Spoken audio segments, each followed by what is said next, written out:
Welcome to Grow Learners. Knowledge always grow. My name is Rama Sharma. We start class 10 science NCERT. Chemistry start करते हैं इसमें हम. Okay, let's start. Okay, chapter 1 Chemical Reactions and Equations.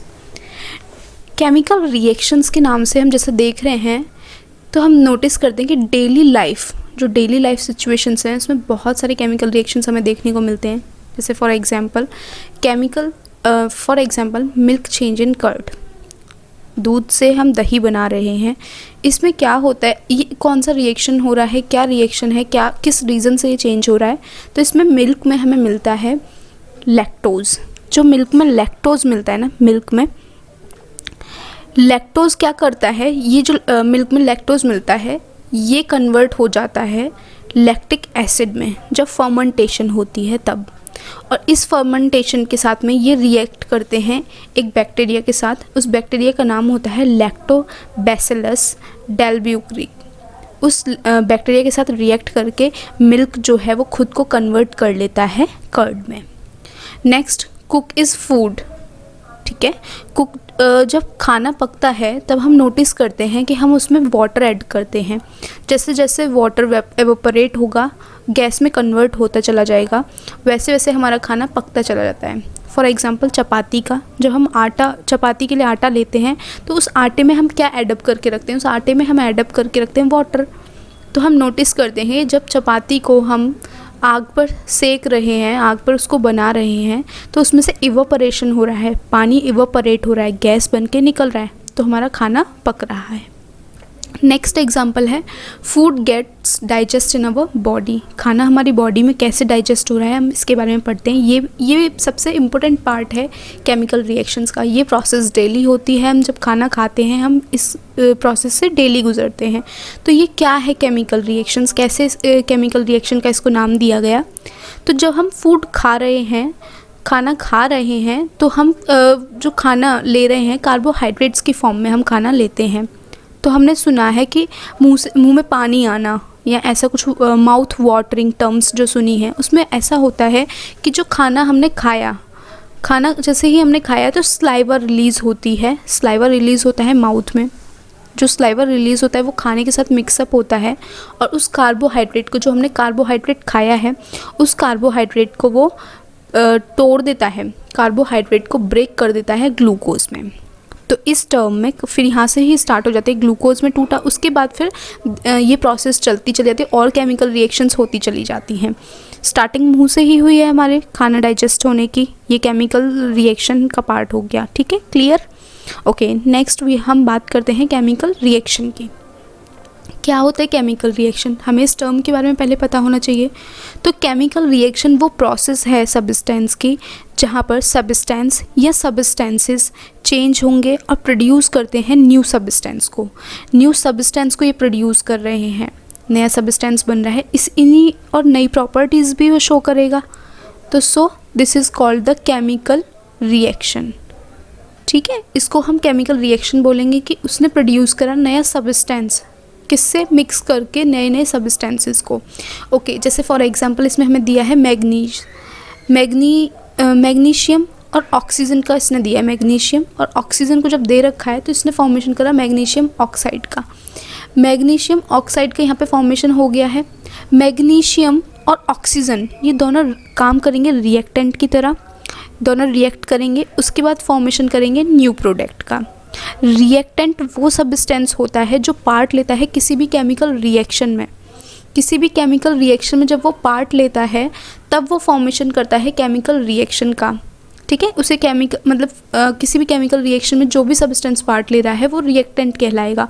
और जो नया product बनकर आ रहा है वो प्रोडक्ट है. एक न्यू प्रोडक्ट, जो न्यू सब्सटेंस बन रहा है वो प्रोडक्ट है. ओके, ये इस तरीके से क्लियर हो जाता है केमिकल रिएक्शन की प्रोसेस में.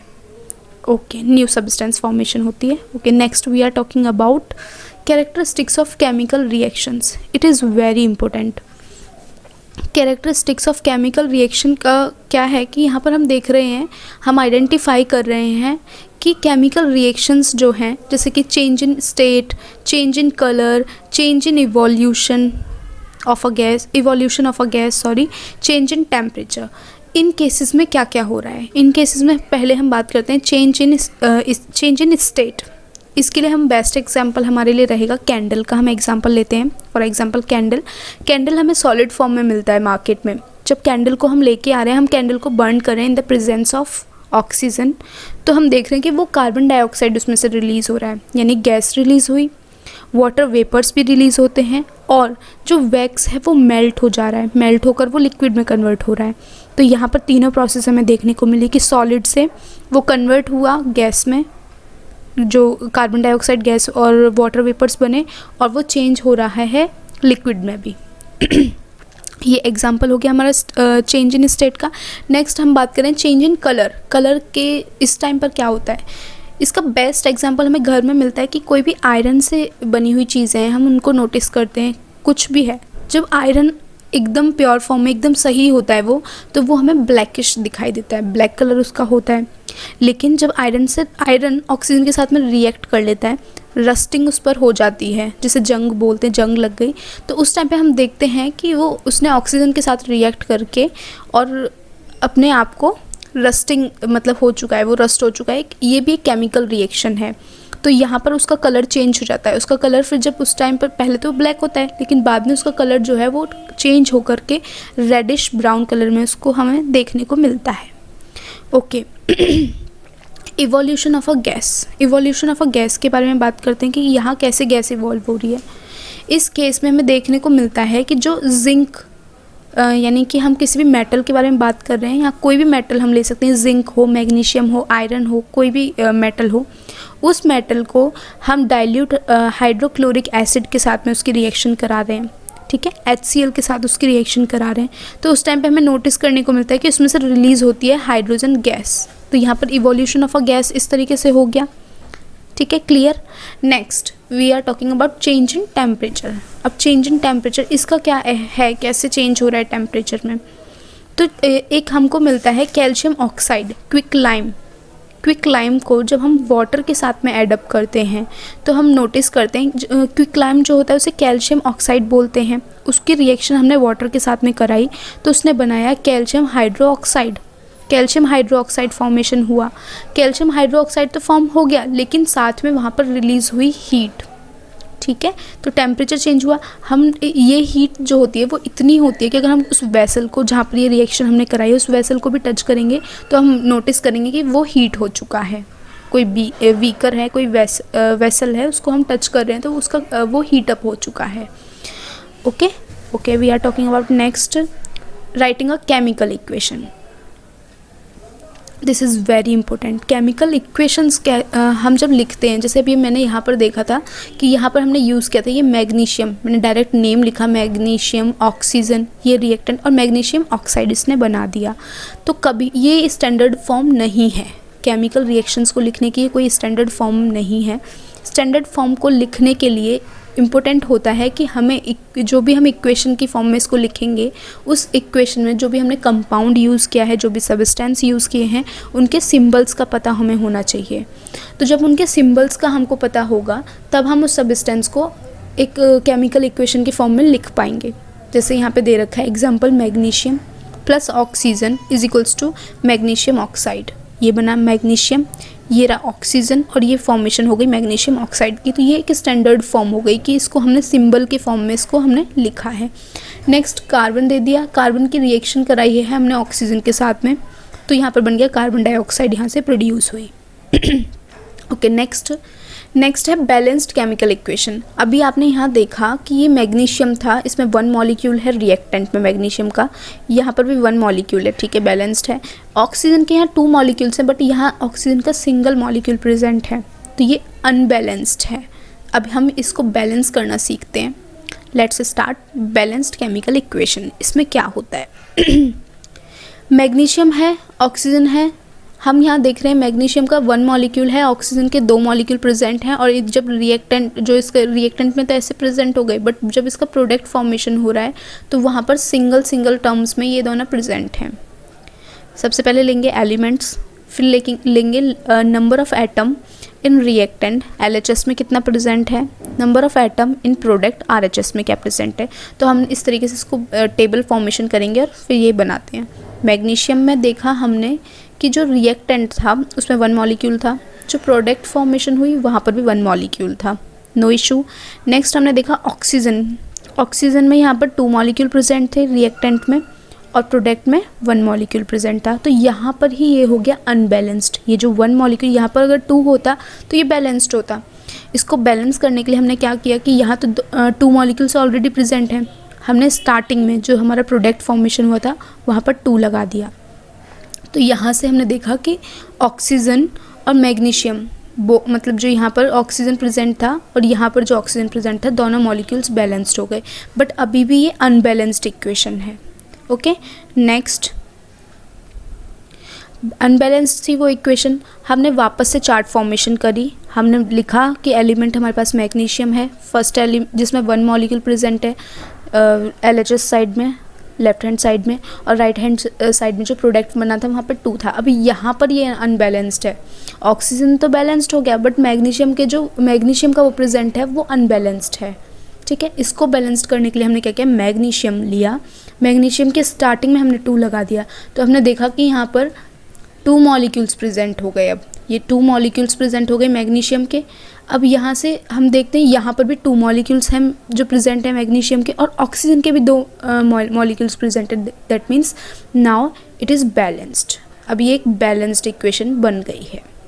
बिल्कुल क्लियर हो गया होगा। Okay, next type of chemical reactions. Okay, type of chemical reactions में हम देखते हैं तो सबसे पहले हम देखते हैं कॉम्बिनेशन रिएक्शन। ठीक है, कॉम्बिनेशन रिएक्शन की हम यहाँ बात करेंगे। कॉम्बिनेशन रिएक्शंस के नाम से ही आपको पता चल रहा है कि यहाँ पर 2 या मोर देन 2 यानी 2 या 2 से ज़्यादा सब्सटेंसेस हैं जो एक दूसरे के साथ में कंबाइंड हो जा रहे हैं। कंबाइंड होते ही वो प्रोड्यूस कर रहे हैं एक सिंगल सब्सटेंस। ये जो सिंगल सब्सटेंस प्रोड्यूस कर रहे हैं इनके कॉम्बिनेशन को हम बोलेंगे कॉम्बिनेशन रिएक्शन। जैसे कि हमें एग्जांपल में दे रखा है x, ये x दे दिया, y दे दिया। x और y जो हैं यहाँ पर ये रिएक्टेंट का काम कर रहे हैं। इन दोनों, ये 2 अलग अलग सब्सटेंसेस हैं, दोनों मिक्स हुए और इन्होंने फॉर्मेशन कर दिया एक नए सब्सटेंस जो है XY। क्लियर। इसी तरीके से एग्जांपल में दे रखा है हाइड्रोजन, जो कि हमने कंबाइन करा रहे हैं, हाइड्रोजन की कॉम्बिनेशन करा रहे हैं, कंबाइन करा रहे हैं हम ऑक्सीजन के साथ में। जब ये ऑक्सीजन के साथ में कंबाइन कर रहा है तो ये फॉर्म कर रहा है वाटर की यहाँ पे फॉर्मेशन हो जा रही है। क्लियर। ठीक है, हाइड्रोजन और ऑक्सीजन एक दूसरे के साथ मिक्सअप हो रहे हैं, वाटर फॉर्मेशन कर रहे हैं। नेक्स्ट हम देखते हैं एक बर्निंग ऑफ कोल का एग्जाम्पल। इसमें क्या है, कार्बन जो है वो ऑक्सीजन की प्रेजेंस में बर्न हो रहा है और फॉर्म कर रहा है carbon dioxide. Clear. Okay, next reactions in which heat is released. अब यहाँ पर मैंने भी एक एग्जांपल दिया था कि कैल्शियम ऑक्साइड का मैंने एग्जांपल दिया था, जो वाटर की प्रेजेंस में हम इसको वाटर की प्रेजेंस में मिक्सअप कर रहे थे दोनों को, और फॉर्मेशन हो जा रही थी कैल्शियम हाइड्रोक्साइड की। और वहाँ पर हीट जो है वो हीट मतलब जो वीकर था या वेसल था जहाँ ये रिएक्शन हो रही थी, वहाँ पर हम देख रहे थे कि हीट इवॉल्व हो रही थी। ठीक है, हीट रिलीज़ हो रही थी। तो इस तरीके के जो रिएक्शंस होते हैं जहाँ पर हीट रिलीज़ हो रही है उनको बोलते हैं हम एक्सोथर्मिक केमिकल रिएक्शन। ठीक है, मैं इसको बताती हूँ। The reactions in which heat is released, वो रिएक्शन जहाँ पर हीट रिलीज़ हो रही है along with the formation of product. कोई भी नया प्रोडक्ट बनाते टाइम हीट रिलीज़ हो रही है, उसी को बोलते हैं हम एक्सोथर्मिक केमिकल रिएक्शंस। ओके, इसका हम कल कंटिन्यू करते हैं, नेक्स्ट वीडियो में कंटिन्यू करेंगे जो इसके टाइप्स हैं। Thanks for watching. Please like, share and subscribe grow learners. Thank you so much.